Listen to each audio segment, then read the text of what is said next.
समस्या ये थी कि मैं मारूंगा जिनको वो मेरे परिवार के हैं, यानी अपने परिवार को मारना धर्म नहीं है। अर्जुन का प्रश्न यही है। वो कहता है क्या केशव, अपने सुख के लिए, अपने स्वार्थ के लिए अपने परिवार को मारना क्या धर्म है? क्या धर्म नहीं फैलेगा? क्या आगे चल करके जब ये इतने आदमी मर जाएंगे तो कितनी माताएं विधवा हो जाएंगी? जब वो विधवा हो जाएंगी तो वो विभ्याचार बढ़ेगा। विभ्याचार बढ़ेगा मतलब उन औरतों के द्वारा दूसरे पुरुषों के द्वारा संतान पैदा होगी। वो वर्ण से कोई पता नहीं कौन सी जाति का कौन सा बच्चा पैदा होगा। उनके आगे श्राद्ध नहीं लगेंगे, उनके पिंडदान नहीं होंगे, उनका कुल खत्म हो जाएगा, ये वर्ण संकर फैल जाएगा। कितनी बड़ी। तो अर्जुन ने प्रश्न तो धर्म का ही किया था, बिना धर्म का तो किया ही नहीं। बात तो धर्म की थी। अर्जुन का प्रश्न धर्म के ऊपर था। इससे तो पूरा धर्म नष्ट हो जाएगा, पूरे धर्म बिगड़ जाएंगे। क्या मेरा धर्म है, मैं अपने जिन्होंने मेरे को विद्या दी है, मेरा विद्या गुरु सामने खड़ा है, जिन्होंने मुझे धनुष बाण चलाया आज वो मेरे सामने खड़ा है, मैं उसके ऊपर बाण चलाऊं, क्या मेरा धर्म है ये अर्जुन कह रहे हैं भगवान से, मेरा ये धर्म नहीं है। मैं जिसने मुझे विद्या सिखाई है उसी पे मैं बाण चलाऊं, ये तो मेरा धर्म नहीं है, तो मेरे धर्म के विपरीत है। और जिन ताऊ चाचा दादा ने मुझे खिलाया, विषम पितामह दादा थे, तो जिन दादा ने मुझे गोद में खिलाया पिलाया, मुझे पाला पोसा, मैं उन पे हथियार चलाऊं, क्या ये मेरा धर्म है? ये अर्जुन का समस्या है, प्रश्न है ये। ठीक है ना। कितने धर्म खड़े किए उसने शरीर के धर्म खड़े किए, उन्होंने परिवार के धर्म शुरू किए, उन्होंने गुरु मर्यादा के धर्म खड़े किए, कितने धर्म खड़े किए। ठीक है ना। तो शरीर के धर्म होते हैं, आंखों का भी धर्म है, मन का भी धर्म है, परिवार का भी धर्म है, बेटे का धर्म है, बाप का धर्म है, पिता का धर्म है, माँ का धर्म है, सबका धर्म है। सारी बात करने में भगवान ने कहा सर्व धर्म परित्याज्यम। भगवान कहते हैं सारे धर्म छोड़ दो। क्या बेटे का धर्म है, क्या पिता का धर्म है, क्या गुरु का धर्म है, और क्या समाज और परिवार का धर्म है, ये सारी बातें छोड़ तुम हमें कैसे मेरी शरण हो जाओ बस। और मेरी शरण होने के बाद जो मैं आदेश देता हूँ वो कर, क्यों उससे जिम्मेदार मैं हूँ, क्यों तो मेरी आज्ञा में कर रहा है ना। जब मेरे ही आदेश पे कर रहा है तो उसका जिम्मेदार मैं ही हुआ। जब बड़ा अधिकारी छोटे अधिकारी को आदेश देता है तुम ये काम करो, तो अगर उसका कोई जिम्मेवार है तो कौन होगा जिसने अधिकार दिया? आज प्रदेश में कर्फ्यू लगा बोल दे, यहाँ की पुलिस है, क्षेत्र की पुलिस है, सब कर्फ्यू लगा देगी, सारे जाम कर देगी, किसी को नहीं जाने देगी। तो पूछा किसने कहा के ऊपर से ऑर्डर है? अब जवाब ऊपर वाले से मांगा जाए कि आपने प्रदेश को क्यों बंद किया है? जिम्मेवार वो है, नीचे वाले को कोई जिम्मेवारी नहीं है, वो अपनी ड्यूटी निभा रहा है। वो ड्यूटी निभाना उसका क्या है? धर्म। यही उसका धर्म है। एक फौजी को सिर्फ ऑर्डर होता है गोली चलाओ, युद्ध के लिए गोली चलाओ। वो फौजी ये नहीं सोच सकता कि मैं गोली क्यों चलाऊं, किस पे चलाऊं। सिर्फ उसको ऑर्डर है, उसका पालन करना है। उसका घाटा नफा जिम्मेवार वो फौजी नहीं है, वो उसका जिम्मेवार नहीं है। मर गया तो मर गया, उसका कोई जिम्मेवार नहीं है। भगवान वही क्षत्रिय है, वो योद्धा है। भगवान कहते हैं बीटो कमांडो है, कहते मेरी पावर है, उसका जिम्मेवार मैं हूँ। पुण्य होगा कि पाप होगा, जय होगी विजय होगी, अच्छा होगा बुरा होगा, धर्म होगा धर्म होगा, सबका जिम्मेवार मैं होगा। सर्वधर्म परित्याज्यम मामेकम शरण। ठीक है। तो सारे धर्मों को छोड़ करके मेरी शरण हो जाओ। अच्छा, जो भी कुछ हो रहा है क्या आपके करने से हो रहा है? आपका शरीर आपकी मर्जी से चल रहा है? बता दे, नहीं चल रहा। हमारे श्वास हमारी मर्जी से चल रहे हैं? नहीं चल रहा। हमारी खून हमारी मर्जी से चल रहा है? नहीं चल रहा। हमारा घटना बढ़ना हमारी मर्जी से चल रहा है? नहीं चल रहा। प्रकृति, सूरज चांद तारे हवाएं हमारी मर्जी से चल रही है? नहीं चल रही। कोई भी चीज हमारी मर्जी से नहीं लगे, पर किसी की मर्जी तो है। हमारी मर्जी से तो नहीं चल रहा, पर किसी की मर्जी तो चल रही है। किसी के तो अंडर में चल रहा है, ये किसी पावर से तो चल रहा है, कोई तो इसको चला रहा है। ऑटोमेटिक कुछ नहीं है, सब जुड़ा हुआ है एक दूसरे से। कोई कहे जी ऑटोमेटिक जुड़ रहा है, एक में दो, जैसे साइंस वाले कहते हैं जी एक जीव से दो जीव मिल गए और एक तत्व से दूसरा तत्व मिल गया और उसमें ये हो गया। ऐसा कुछ नहीं है। यहाँ तो तत्व घटेगा हमारा घटे मिल जाता, ठीक है। आदमी की जगह ऊँट बन जाए तो ऊँट की जगह आदमी बन जाए तो ये हो जाए, पर ऐसे तो नहीं हुआ। जहाँ आदमी बनता है वहाँ आदमी बनता है, जहाँ पशु बनते हैं वहाँ पशु बनते हैं। जो मशीन जिस फैक्ट्री में पैदा होती है वो उसी में पैदा हो रही है।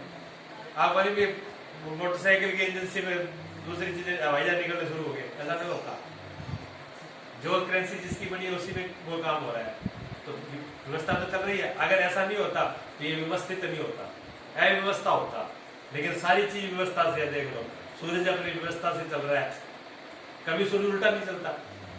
फिर पूर्व से रोहित पूर्व से आ रहा है, इधर पश्चिम से भी आ जाना चाहिए, तो ऑटोमेटिक हो रहा है।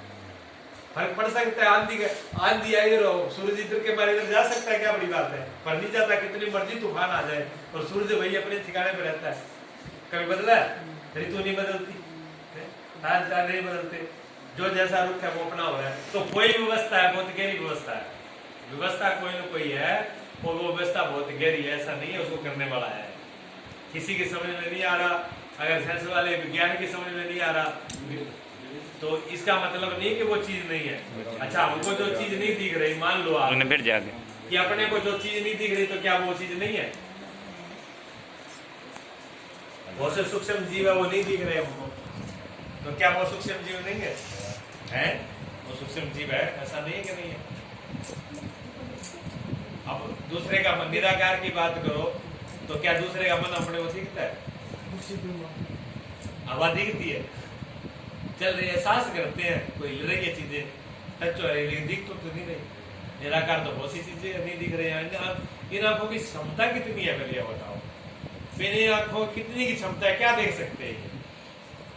सबसे पहले कहते हैं एक इन आंखों की इतनी क्षमता थी कि एक ही रंग दिखता था, फिर धीरे धीरे इनकी क्षमता बढ़ी, विज्ञान बढ़ा, खोज हुई, 7 रंग हुए, फिर सातों का ही विसरण करके 12 कर दिए, जबकि 12 रंग नहीं है ना, 7 रंग है, अनंत रंग है। रंग इतने हैं जिनकी कल्पना ही नहीं कर सकते, अनंत रंग, हर चीज अनंत है, कोई चीज की कमी नहीं है यहाँ पर। कोई आदमी जिस खोज में लग जाए, कोई आप पढ़ाई करते रहो, क्या पढ़ाई का अंत है? कितनी पढ़ाई कर लो आप, बचपन से लेकर बूढ़े तक, पढ़ाई का कोई अंत नहीं। आप जिम्मेदारा करते हो, क्या जिम्मेदारा का अंत है? एक बीज का अंत है, एक बीज के अंदर कितनी शक्ति छिपी हुई है, क्या आप उसका तोल नाप कर सकते हैं? बहुत बरीक से बरीक एक बीज होता है, उसमें पूरा पेड़ पौधे, कितने उसमें फूल, कितनी पत्तियां, कितने तेरा क्या छिपा हुआ उसके अंदर। बीज तो एक नाम तो देखने में कुछ नहीं है, लेकिन उसमें क्षमता कितनी है। एक पत्थर है, उस पत्थर के अंदर क्या भरा हुआ है कोई कल्पना? परमाणु बम जो बनाए जा रहे हैं, वो अणु को तोड़ा जाता है, अणु बहुत सूक्ष्म होता है, उनको तोड़ने से जो विस्फोट होती है, जो भयंकर ऊर्जा ताकत पैदा होती है, वो परमाणु बम होता है। बताओ, एक सूक्ष्म अणु को तोड़ने पर इतनी बड़ी शक्ति पैदा हो रही है। अरे आदमी, मैं इतना बड़ा कार्य करता है कि मैं ये क्या जानता है, वो एक कंकड़ और एक तिनके का भी विश्लेषण नहीं कर सकता, बता नहीं सकता कि क्या चीज है।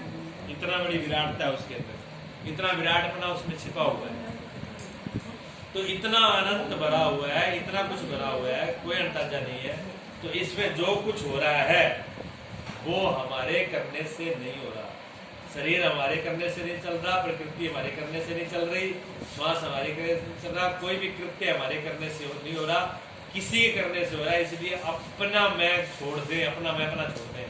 अगर सबसे मुक्त होना है, निर्भर होना है, चिंता मुक्त होना है, आजाद होना है, तो सबसे बड़ा एक ही सूत्र है कि जो वह कर रहा है उसमें छोड़ दे अपने आप को। आप ही जो विराट है वही करने वाला, जो सर्वशक्तिमान है वही सब कुछ करने वाला है। उससे वो, और जो इससे वो कराएगा वो ये करेगा, मैं करने वाला नहीं हूँ। अगर ये बात पूरी तरह से समझ में आ गई तो कल्याण, तो क्या कल्याण से तुझको कोई रोक ही नहीं सकता। कल्याण तो उसी टाइम हो गया। कल्याण कोई ये थोड़ी है कि आज बीज बीज जाए 6 महीने बाद फसल काटेंगे। मोक्ष ऐसी चीज नहीं है कि आज आपने बीज बीजे है और 6 महीने बाद फल आएंगे, ऐसा नहीं है। अगर आपको समझ में आ गई, अगर समर्पण हो गया तो भी मुक्त हो आप। बंधन किस बात का है? बंधन तो मानने का है। आपने मान रखा है मैं गृहस्थ हूँ, मैं मरने पर, मैं शरीर हूँ, मैं इंसान हूँ।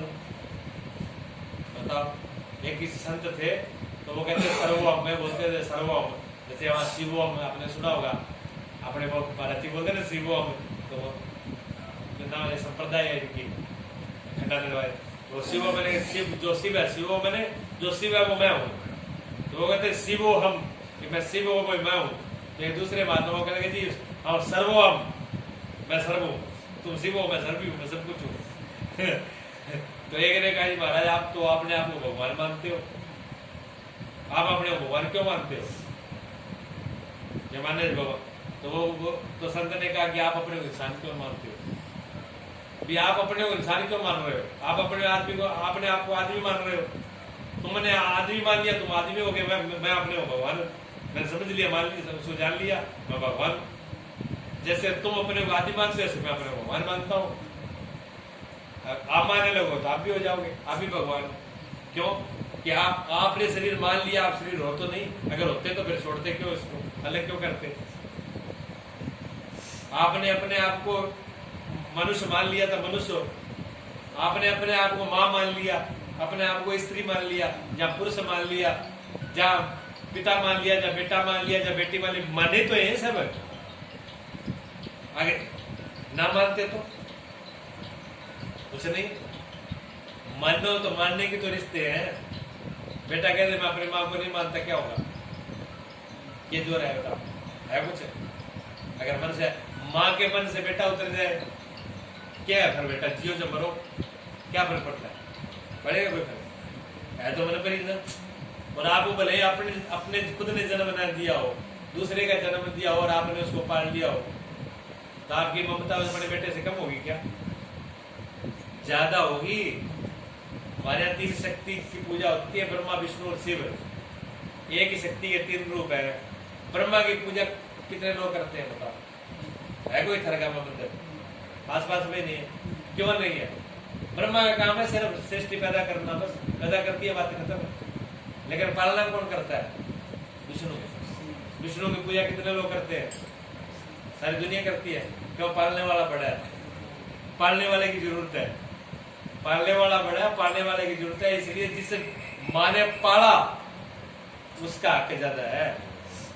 देवकी ने भगवान को जन्म दिया जेल के अंदर, यशोदा ने पाला, तो किसे कहलाए? देवकी नंदन नहीं, यशोदा नंदन। आखिर यशोदा का ऊपर रहा उनका जीवन भर, और यशोदा को भूले, देवकी को भूल गए, यशोदा को नहीं भूले। वो जो पालना पोषण उसने करी थी।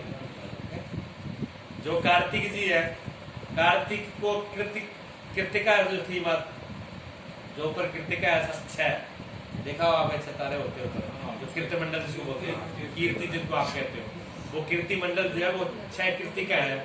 उन्होंने कार्तिक जी को पाला था, क्योंकि यहाँ तो जो राक्षस था तारकासुर, तो तारकासुर वो